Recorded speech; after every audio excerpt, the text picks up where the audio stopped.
శాసన మండలిలో ఎట్టకేలకు వైఎస్ఆర్ కాంగ్రెస్ పార్టీ ప్రెజర్ చేసి వాళ్ళ ఒత్తిడితో తిరుమల లడ్డు మీద చర్చకు అంగీకరించింది కూటమి ప్రభుత్వం.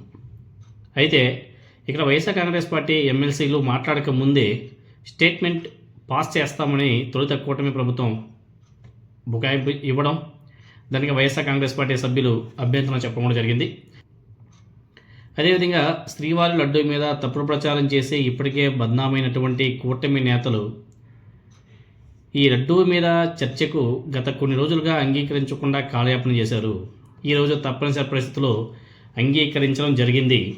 అంగీకరించి మొదలవగానే అప్పుడే మొదలుపెట్టేశారు. వైఎస్ఆర్ కాంగ్రెస్ పార్టీ సభ్యులు శాసనమండలిలో చర్చ జరగకుండా గందరగోళం సృష్టించేందుకు అధికార పార్టీ ప్రయత్నం బీభత్సం. శాసనమండలిలో లడ్డూ మీద చర్చ జరగకుండా గందరగోళం సృష్టించేందుకు అధికార పార్టీ యత్నం అసలు బీభత్సం. మండలిలో చైర్మన్తో పాటు మంత్రులు కూడా భాగవాదం.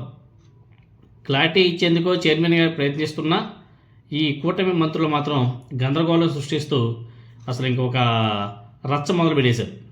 ఎందుకంటే లడ్డూ మీద చర్చ మొదలు పెడితే అన్ని వైసీపీ వాళ్ళు ఎలా అంటే ఆధారాలతో సహా A to Z ప్రతి ఒక్కటి కూడా చూపిస్తారు. అది మొత్తం ఎవిడెన్స్ కానీ విత్ డాక్యుమెంట్స్ చూపిస్తే మన పరువు ఇంకా గంగలో కలిసిపోతుందని చెప్పేసి భయపడి విచ్చలవిడిగా మధ్యలో ఆటంకం కలిగించడం. మండలి ప్రొసీడింగ్స్లో ఎక్కడే కానీ షార్ట్ డిస్కషన్స్ స్టేట్మెంట్ అనేది ఉండదు. ఒకే రోజు ఒకే సబ్జెక్ట్ షార్ట్ డిస్కషన్లో ఉండగా స్టేట్మెంట్ అనేది మండలి చరిత్రలో ఎక్కడ కానీ లేదు. కొత్త సాంప్రదాయాన్ని తీసుకురావద్దండి అనేసి శాసనమండలి చైర్మన్ మోహన్ రాజు గారు పదే చెప్తున్నా కానీ అబ్బే దానికి కూడా మళ్ళీ ఏదేదో మాట్లాడేసి దాంట్లో కూడా మళ్ళీ గత్రబత్రగా మాట్లాడేసి తప్పించుకునే ప్రయత్నం చేస్తుంది తప్ప లడ్డు మీద ప్రశాంతంగా చర్చ జరిగితే వీళ్ళ బండారు మొత్తం కూడా బయటపడిపోతుందనేసి చర్చ జరగనివ్వకుండా పదే ఆటంకాలు సృష్టిస్తూ ఏ విధంగా అసలు చర్చ ప్రారంభమై శాసనమండలిలో 20 నిమిషాల్లో ఏకంగా 17 సార్లు కూటమి మంత్రులు అడ్డుపడ్డారు. రూల్స్ మాట్లాడుతున్నామని చెప్పేసి చైర్మన్ గారితోనే వాదిస్తూ వాస్తవాలు బయటకు రాకుండా మంత్రులందరూ కూడా అరుపులు కేకలు. ఇంత భయం ఉండేవాళ్ళు శ్రీవారి లడ్డు మీద ఎందుకు నోరు చేరారు, ఎందుకు మాట్లాడారు ఆ విధంగా? ఇప్పుడు దాని మీద చర్చ పెడితే అసలు గిలగిలా కొట్టుకుంటున్నారు. ఆయన ఎవరో వైఎస్ఆర్ కాంగ్రెస్ పార్టీ ఎమ్మెల్సీ పర్వతరెడ్డి చంద్రశేఖర్ రెడ్డి. ఆయన స్పీచ్ మాత్రం నా భూతో నా భవిష్యత్. ప్రతి ఒక్కటి డాక్యుమెంట్స్తో ప్రతి ఒక్కటి కూడా మాట్లాడుతున్నాడు ఆయన. ఎక్కడ కానీ మాట తప్పడం కానీ ఎవిడెన్స్ లేకుండా మాట్లాడడం కానీ ఎక్కడ ఒక్కటి కూడా కనిపించలే. ఆర్థిక కుంభకోణం బయటకు రాగానే హెరిటేజ్ వెబ్సైట్ నుంచి ఇందాపూర్ డైరీని మ్యానుఫ్యాక్చరింగ్ యూనిట్గా ఎందుకు మార్చేశారు అని చెప్పేసి ఆయన ప్రశ్నిస్తున్నాడు. ప్రతి మాట ప్రతి పదం ఆధారాలతోనే మాట్లాడుతున్నాడు ఆయన. ఇలాంటి ఆధారాలు ఇలాంటి మాటలు మాట్లాడతారని చెప్పేసి కూటమి ప్రభుత్వానికి కూడా భయమేమో. ఒకసారి ఆయన మాట్లాడిన మాటలో ఆయన చూపించే ఎవిడెన్స్ మీరు అందరూ కూడా ఒకసారి చూడొచ్చు. కూడా ఇప్పుడు బహిర్గతమయ్యాయి అధ్యక్ష. కల్తీ నెయ్యి డ్రామా రాజకీయ కుట్రతో ప్రారంభమై ఇప్పుడు ఆర్థిక కుంభకోణంగా మారింది అధ్యక్ష. మొదట రాజకీయ కుట్ర, ఇప్పుడు ఆర్థిక కుంభకోణం. ఇందులో ప్రధాన సూత్రధారి లబ్ధిదారి ఇందాపూర్ డైరీ అధ్యక్ష. ఈ ఇందాపూర్ డైరీ హెరిటేజ్ యూనిట్ అధ్యక్ష. హెరిటేజ్ కి సంబంధించిన ఒక యూనిట్. వెంకటేశ్వర స్వామి లడ్డూలో కల్తీ పేరు కేవలం అధ్యక్ష 320 రూపాయల కేజీ నెయ్యిని 320 రూపాయలకి కేజీ నెయ్యి ఇవ్వడం సాధ్యం కాదని, ఒకవేళ ఇస్తే అది కల్తీ నెయ్యి అవుతుందని చెప్పి ప్రజలను రెచ్చగొట్టి ఈ ఇందాపూర్ డైరీకి ఏకంగా 321 రూపాయల నుంచి 658 రూపాయలకి పెంచి కోట్ల రూపాయల నెయ్యి కాంట్రాక్ట్ ని ఇందాపూర్ అలియాస్ హెరిటేజ్ యూనిట్ కు కట్టబెట్టిన ఆర్థిక కుంభకోణం ఈ ప్రభుత్వంలోనే జరిగింది అధ్యక్ష. అదేవిధంగా అధ్యక్ష నేను అన్ని కూడా చూపిస్తాను అధ్యక్ష. టీటీడీ అప్రూవల్ ఆర్డర్ అధ్యక్ష. ఈ ఇందాపూర్ డైరీకి ఏకంగా 321 రూపాయల నుంచి 658 రూపాయలకి పెంచిచ్చినటువంటి ఈ ప్రభుత్వ హయాంలో 658 రూపాయలకి పెంచిచ్చినటువంటి అప్రూవల్ ఆర్డర్ అధ్యక్ష. అదేవిధంగా ఇందాపూర్ డైరీ గురించి నేను చెప్పాను అధ్యక్ష. ఇది హెరిటేజ్ యూనిట్ అని చెప్పాను. అదేవిధంగా ఇది ఒక కుంభకోణం అని చెప్పాను. దానికి సంబంధించినటువంటి ఆధారాలు కూడా చెప్తాను అధ్యక్ష. ఎప్పుడైతే 658 రూపాయలకి ఇందాపూర్కి ఇవ్వడం కానీ దాన్ని వైఎస్ఆర్సీపీ ప్రజల్లోకి తీసుకెళ్లిన తర్వాత ఈ హెరిటేజ్ సంబంధించి ఆ రోజు దాకా ఫిబ్రవరి 10వ తేదీ దాకా ఈ ఇందాపూర్ డైరీ మా మ్యానుఫ్యాక్చరింగ్ యూనిట్ అని వాళ్ళ వెబ్సైట్లో పెట్టుకుని అధ్యక్ష. ఎప్పుడైతే మేము బహిర్గతంగా వచ్చి ఇదంతా ఆర్థిక కుంభకోణం అని చెప్పినామో వెంటనే హెరిటేజ్ యూనిట్లో ఫిబ్రవరి 15వ తారీఖున ఆ ఇందాపూర్ డైరీని కో మ్యానుఫ్యాక్చరింగ్ యూనిట్ గా మార్చింది అధ్యక్ష. ఎందుకు మార్పు చేయాల్సి వచ్చింది అధ్యక్ష? ఈ విషయాలన్నీ బయటపడడం వల్ల ఈ వాళ్ళ సొంత వెబ్సైట్ లో అంటే ఈ హెరిటేజ్ అనేది చంద్రబాబు నాయుడు గారి కుటుంబ సభ్యులు డైరెక్టర్లుగా ఉన్నటువంటి ఈ హెరిటేజ్ డైరీలో ఈ మార్పు జరిగింది అధ్యక్ష. ఇంతటితో ఆగలేదు అధ్యక్ష. ఈ హెరిటేజ్ యూనిట్ అదే రోజు ఒక్కరోజు ముందు ఫిబ్రవరి 14వ తేదీన వాళ్ళ నేషనల్ హెడ్ అదేవిధంగా వైస్ ప్రెసిడెంట్ని రిజైన్ చేయించింది అధ్యక్ష. దానికి సంబంధించి కూడా హెరిటేజ్కి సంబంధించినటువంటి వెబ్సైట్లో ఆ రిజగ్నేషన్ యాక్సెప్ట్ చేస్తున్నట్టుగా కూడా వాళ్ళ వెబ్సైట్లో పెట్టారు అధ్యక్ష. ఒకే రోజు ఈ కుంభకోణం ఎప్పుడైతే బయటపడిందో ఇందాపూర్ని ముందు పెట్టుకొని హెరిటేజ్ చేసినటువంటి కుట్ర ఎప్పుడైతే బయటపడిందో ఒకే రోజు అటు ఇందాపూర్ని కో మ్యానుఫ్యాక్చరింగ్ యూనిట్ గా మార్చడం కానీ వీళ్ళ వైస్ ప్రెసిడెంట్ చేత రిజగ్నేషన్ చేయించడం కానీ జరిగింది. అదేవిధంగా 1998లో తిరుమల తిరుపతి దేవస్థానానికి మిల్క్ పౌడర్ సప్లై చేసిన హెరిటేజ్ ఆడిట్ డిపార్ట్మెంట్ పేమెంట్ ఇవ్వద్దని ఆదేశిస్తే టీటీడీ బోర్డు ద్వారా బిల్ పాస్ చేయించుకున్నారు. ఆ విషయాలన్నీ కూడా బయట పెట్టేశాడు వైఎస్ఆర్ కాంగ్రెస్ పార్టీ ఎమ్మెల్సీ మాధవరావు గారు. నిజంగానే వండర్ఫుల్. వైసీపీ ఎమ్మెల్సీలు మాత్రం మాట్లాడిన ప్రతి ఒక్కటి కూడా విత్ డాక్యుమెంట్స్తో మాట్లాడారు. ఆ డాక్యుమెంట్స్తో మాట్లాడే లోపు పాపం కూటమి ప్రభుత్వ మంత్రులకు అందరికి కూడా పాపం సుచ్చు. అదేవిధంగా మధ్యలో అచ్చెన్నాయుడు గారు లేచి చైర్మన్ గారు క్రిస్టియన్ అని చెప్పేసి నోటుకు వచ్చేట్టు మాట్లాడాడు. అదేవిధంగా జగన్మోహన్ రెడ్డి కూడా క్రిస్టియన్ అని చెప్పేసి నోట్ చేశాడు. శాసనమండలిలో మతాల ప్రస్తావన ఎందుకు? అదేవిధంగా చైర్మన్ మోషన్ రాజు గారు సీరియస్ అయ్యాడు. అయ్యా నేను క్రిస్టియన్ కాదు నేను హిందువుని అని చెప్పేసి ఆయన క్లారిటీ ఇచ్చుకోవడం జరిగింది. క్రిస్టియన్ అనడానికి మీరెవరు ఏం డాక్యుమెంట్స్ అని చెప్పేసి మీరు మాట్లాడుతున్నారు? నేను హిందువుని అని చెప్పేసి ఆయన స్పష్టం చేశారు మండల చైర్మన్ మోషన్ రాజు గారు. అంటే అక్కడ కూడా తప్పించుకునే ప్రయత్నమే. ఎందుకంటే ఏదో ఒకటి మాట్లాడేసి అడ్డదిడ్డంగా మాట్లాడేసి తప్పించుకునే ప్రయత్నం. అసెంబ్లీ సాక్షిగా హెరిటేజ్ మీద చంద్రబాబు నాయుడు గారు పచ్చి అబద్ధాలు మాట్లాడాడు అసెంబ్లీలో. 2014 నుంచి 2019 మధ్య తెలుగుదేశం పార్టీ ప్రభుత్వం హెరిటేజ్ దగ్గర మజ్జిగ కొనుగోలు చేసింది. అది కూడా ఎవిడెన్స్ ఒకసారి చూసుకోవచ్చు మీరు కూడా. అది కూడా చూపించారు ఆయన పర్వతరెడ్డి చంద్రశేఖర్ రెడ్డి గారు వైఎస్ఆర్ కాంగ్రెస్ పార్టీ ఎమ్మెల్సీ. చూడండి అసెంబ్లీలో ఏం చెప్పారు నారా చంద్రబాబు నాయుడు గారు.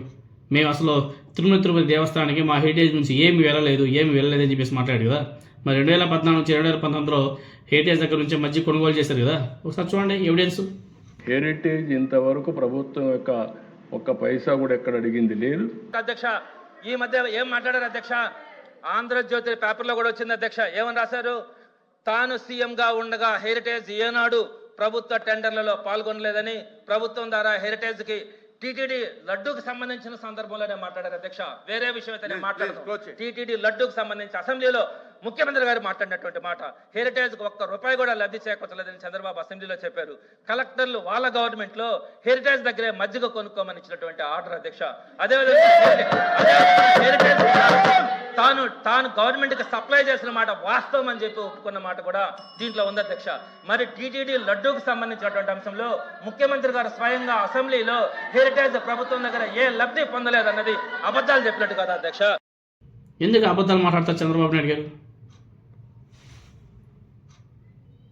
ఇంకేమైనా మాట్లాడితే ఇదిగో ఇలా మాట్లాడతారు. జగన్ క్రిస్టియన్, వాళ్ళు క్రిస్టియన్, వీళ్ళు క్రిస్టియన్. అసలు మతాల ప్రస్తావన ఎందుకు తీసుకొచ్చారు? లడ్డూ కల్తీ గురించి శాసనమండలిలో ప్రస్తావన మొదలుపెట్టారు. దాని గురించి డిస్కషన్ చేయకుండా ఈ మతాల కూడా మళ్ళీ ఎందుకు? అదేవిధంగా శాసనమండలిలో వాస్తవాలు బయటికి రానివ్వకుండా లడ్డూ మీద చర్చను పదే అడ్డుకుంటుంది కూటమి ప్రభుత్వం. ఇక్కడ ఇంకో పాయింట్ బాగా మీరందరూ కూడా తెలుసుకోవాలా. హెరిటేజ్ ఇందాపూర్ బంధంతో పాటు వైష్ణవి డైరీతో సంగం డైరీ లింకుల గురించి సాక్ష్యాలతో సహా సభలో కూటమి ప్రభుత్వాన్ని ఎండగట్టాడు ఆయన పర్వతరెడ్డి చంద్రశేఖర్ రెడ్డి గారు. ఒకసారి అది కూడా చూసుకోవచ్చు. లడ్డు మీద కల్తీ మీద ఎంతసేపు అన్నా మాట్లాడమనండి. సరే కల్తీ నెయ్యి గురించి చెప్తా ఉన్నారు. నేను కల్తీ నెయ్యి డ్రామా గురించి చెప్తాను అధ్యక్ష. ఏదైతే కల్తీ నెయ్యి డ్రామా అని చెప్పినారో చెప్తా. ఈ కల్తీ నెయ్యి ఎక్కడ ప్రారంభమైంది అధ్యక్ష? ఏఆర్ డైరీ నుంచి వచ్చినటువంటి ట్యాంకర్స్ లో కల్తీ ఉందని చెప్పి మొట్టమొదటిగా ప్రారంభమైంది అధ్యక్ష. ఈ ఏఆర్ డైరీ అసలు ఎప్పుడు ప్రారంభమైంది అధ్యక్ష? మొట్టమొదటిగా 2024 మే 15న వాళ్ళు టెండర్లో పార్టిసిపేట్ చేయడం చేశారు అధ్యక్ష. 2024 మే 15న అప్పటికే ఎన్నికల కోడ్ వచ్చింది. ఆ ఎన్నికల కోడ్ వచ్చిన తర్వాత వాళ్ళ టెండర్లో పార్టిసిపేట్ చేయడం కూడా జరిగింది అధ్యక్ష. ఫస్ట్ ట్యాంకర్ వాళ్ళు ఎప్పుడు ఇచ్చారు అధ్యక్ష? 2024 జూన్ 12. ఆ రోజు టీడీపీ అధికారంలో ఉంది అధ్యక్ష. ఆ రోజు మొట్టమొదటి ట్యాంకర్ ఇచ్చారు అధ్యక్ష. ఆ తర్వాత 4 ట్యాంకర్లు జూన్ 12, 20, 25, జూలై 4 తేదీల్లో 4 ట్యాంకర్లు పంపిస్తే ఆ 4 ట్యాంకర్లని టీటీడీ తీసుకునింది అధ్యక్ష. ఆ తర్వాత జూలై 6న 2 ట్యాంకర్లు, జూలై 12న 2 ట్యాంకర్లు పంపిస్తే ఆ 4 ట్యాంకర్లు వీళ్ళ ప్రభుత్వంలోనే వచ్చాయి అధ్యక్ష. వీళ్ళ ప్రభుత్వంలో టీటీడీ అక్కడ ఉన్నటువంటి ల్యాబ్ దాంట్లో కల్తీ ఉందని చెప్పిన తర్వాత దాన్ని ఎన్డీడీబీ ల్యాబ్కి పంపించడం కూడా అధ్యక్ష. చిన్న సబ్మిషన్ చెప్పను. ఆయన ఏం మాట్లాడుతున్నాడు? గవర్నమెంట్ ఈ గవర్నమెంట్ లో వచ్చిందని. బోర్డు ఎవరిది ఉంది సార్? TTD board. టెండర్ ఎవరిదైంది సార్? 10 నిమిషాలు అవకాశం ఏంటి సార్? మీ చరిత్ర చెప్తాను సార్. 10 నిమిషాలు అవకాశం ఏంటి సార్? సార్ జూలై 6 అన్నా ఆగనా, జూలై 6, జూలై 12 ఎవరి ప్రభుత్వం ఉంది అధ్యక్ష? ఆ టైంలో వచ్చినటువంటి 4 ట్యాంకర్లని టీటీడీ క్వాలిటీ లేదని చెప్తే ఆ టైంలో టీటీడీ ఆ శాంపిల్స్ ని ఎన్డీడీబీకి పంపించింది అధ్యక్ష. ఎన్డీడీబీలో వచ్చిన రిపోర్ట్ ఏంటి అధ్యక్ష? ఈ నెయ్యిలో పామ్ ఆయిల్ కానీ, సోయాబీన్ కానీ, సన్ఫ్లవర్ కానీ, ఆలివ్ ఆయిల్ కానీ, ఎనిమల్ ఫ్యాట్ కానీ ఉండొచ్చు అని చెప్తూనే అలా కాకుండా ఆవు బలహీనంగా ఉన్నా, ఆవు ఫీడింగ్ లో తేడా ఉన్నా కూడా ఇలాంటి రిపోర్ట్ వచ్చేదానికి అవకాశం ఉందని చెప్పింది అధ్యక్ష. ఇవన్నీ పట్టించుకోకుండా let the member place that report in the house. ఈ ఎన్డీడీబీ ఇచ్చిన రిపోర్ట్ లో ఉన్నటువంటి ఎగ్జామ్షన్స్ అన్ని కూడా వదిలేసి సాక్షాత్తు ముఖ్యమంత్రి గారు ఈ ల్యాబ్ రిపోర్టుని తప్పుదారి పట్టిస్తూ 120 కోట్ల మంది విశ్వాసం నమ్మకమైన ఆ వెంకటేశ్వర స్వామి ప్రసాదం గురించి హేళన చేస్తూ అందులో ఆవు కొవ్వు పంది కొవ్వు కలిసిందని పచ్చిగా మాట్లాడడం దారుణం కదా అధ్యక్ష. ఒకవేళ ముఖ్యమంత్రి గారు చెప్పిన మాటలు వాస్తవమైతే అది ఆ ట్యాంకర్లు వచ్చింది ఎప్పుడు అధ్యక్ష? ఆ డైరీ మొట్టమొదటి ట్యాంకర్ ఇచ్చింది వీళ్ళ ప్రభుత్వంలోనే. ఆ డైరీ ఈ కల్తీ నెయ్యి ఇచ్చింది కూడా వీళ్ళ సమక్షంలోనే. మొత్తం జరిగింది వీళ్ళ ప్రభుత్వాలు అయినప్పుడు మళ్ళా దాన్ని వైఎస్ఆర్సీపీకి ఎందుకు అంటకట్టారు అధ్యక్ష? నేను ఇక్కడ ప్రధానమైనటువంటి విషయం చెప్తాను అధ్యక్ష. ఎప్పుడైతే ఈ 4 ట్యాంకర్లు కల్తీ అని చెప్పారో జూలై 12వ తారీఖున వచ్చినట్టువి అవి రిటర్న్ వెళ్ళాయి. తర్వాత ఇక్కడ కుట్ర ప్రారంభమైంది అధ్యక్ష. ఆ 4 ట్యాంకర్లు కాళహస్తి దగ్గరికి వెళ్ళి అక్కడ వైష్ణవి డైరీ పేరు మీద మరలా అదే కల్తీ నెయ్యి మరలా తిరుమలకు వస్తే ఎవరు కుమ్ముక్కైనారో, ఎవరు ఒత్తిడి తెచ్చినారో ఆ 4 ట్యాంకర్లని, ఆ కల్తీ నెయ్యి 4 ట్యాంకర్లని టీటీడీలో కలిపింది ప్రభుత్వం అధ్యక్ష. ఆ 4 ట్యాంకర్లని టీటీడీ చేసుకుని ప్రభుత్వం అధ్యక్ష. నేను అధ్యక్ష చైర్మన్ గారు దయచేసి నా సబ్మిషన్ ఒక్కటే సార్, దయచేసి నా సబ్మిషన్ ఒక్కటే. సభ రాజకీయాలకి వేదిక కానివ్వద్దండి సార్. నెయ్యి సరఫరా అయింది తెలుగుదేశం పార్టీ కూటమి ప్రభుత్వంలోనే. తిరుమలకు నెయ్యి సరఫరా చేసింది ఈ కూటమి ప్రభుత్వంలోనే. ఆ కూటమి ప్రభుత్వంలోనే నెయ్యి రిజెక్ట్ అయింది. వీళ్ళ అధికారంలో ఉన్నప్పుడే, కూటమి అధికారంలో ఉన్నప్పుడే రిజెక్ట్ అయినటువంటి నెయ్యి మళ్ళీ ఇలా వెళ్ళి మళ్ళీ యూటర్న్ తీసుకొచ్చి మళ్ళీ తిరుమలకి వెళ్ళిపోయింది. దాన్ని టెస్ట్ చేస్తే అక్కడ కల్తీ జరిగిందని చెప్పేసి రిపోర్ట్స్ రావడం కూడా జరిగింది. ఇక తప్పేవరిది? కూటమి ప్రభుత్వం కదా, వీళ్ళ హయాంలోనే కదా సప్లై అయింది, వీళ్ళ హయాంలోనే కదా టెస్టింగ్ జరిగింది, వీళ్ళ హయాంలోనే కదా రిజెక్ట్ అయింది, వీళ్ళ హయాంలోనే కదా మళ్ళీ యూటర్న్ తీసుకొచ్చి మళ్ళీ తిరుమలకి వచ్చింది, వీళ్ళ హయాంలోనే కదా ఆ లడ్డూని, ఆ కల్తీ నెయ్యిని టెస్ట్ చేయించింది. దాంట్లో నుంచే కదా వచ్చింది. దాంట్లో నుంచి వచ్చి రిజల్ట్స్ బేస్ చేసుకున్నదే వీళ్ళు కల్తీ అంటున్నారు. ఇక్కడ తప్పు ఎవరిది? తెలుగుదేశం పార్టీది కదా. మళ్ళీ ఎందుకు వీళ్ళు వైసీపీ మీద మాట్లాడుతున్నారో అర్థం కావడం లేదు. జరిగిందంతా కూడా తెలుగుదేశం పార్టీ హయాంలోనే, కల్తీ జరిగిందంతా కూడా తెలుగుదేశం పార్టీ హయాంలోనే, సప్లై అయ్యింది వాళ్ళ హయాంలోనే, మొత్తం జరిగిందంతా కూడా ఈ కూటమి ప్రభుత్వంలో అయితే నెపం మాత్రం వైఎస్ఆర్ కాంగ్రెస్ పార్టీ మీద వేసేస్తున్నారు. అదేవిధంగా ఇంకొక ఆయన మాధవరావు అనుకుంటా, వైఎస్ఆర్ కాంగ్రెస్ పార్టీ ఎమ్మెల్సీ, ఆయన ఇంకొక పాయింట్ రైజ్ చేశారు. 2019 నుంచి 2024 మధ్య కాలంలో, అంటే వైసీపీ అధికారంలో ఉన్నప్పుడు చంద్రబాబు నాయుడు గారి కుటుంబం అనేక సందర్భాల్లో తిరుమలకి వెళ్ళి దర్శనం చేసుకొని ప్రసాదం కూడా తిన్నారు కదా. మరి అప్పుడు అనిపించలేదా వీళ్ళకి? అప్పుడు ప్రసాదం తిన్నప్పుడు తెలియలేదా వీళ్ళకి అక్కడ ఆ లడ్డూలో కల్తీ జరిగిందని. అంటే అక్కడ ఏం జరగలేదు. అదేవిధంగా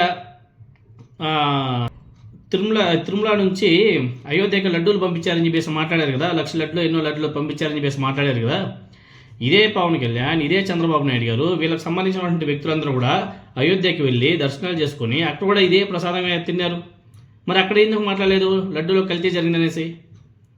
అప్పుడు మాట్లాడలేదు. వీళ్ళు తిరుమలకి వెళ్ళి ప్రసాదం తిన్నప్పుడు మాట్లాడలేదు, కానీ ఇప్పుడు మాత్రం కల్తీ జరిగిందని చెప్పేసి మాట్లాడతారు. ఏ బేస్ మీద మాట్లాడుతున్నారంటే ఆ న్యూస్లో వచ్చింది, ఈ న్యూస్ పేపర్లో వచ్చిందని చెప్పేసి మాట్లాడతారు. ఎవిడెన్స్ ఏమున్నాయంటే ఎవిడెన్స్ ఏమీ లేదు. ఈవెన్ సిబిఐ సిట్టు కూడా దాంట్లో ఎటువంటి కల్తీ లేదని చెప్పేసి జంతువుల కొవ్వు, పంది మాంసం ఏమి పంది నూనె లేదని చెప్పేసి మాట్లాడుతుంటే వీళ్ళు మాత్రం ఉంది అని చెప్పేసి మళ్ళీ దబాయించి మళ్ళీ మాట్లాడుతున్నారు.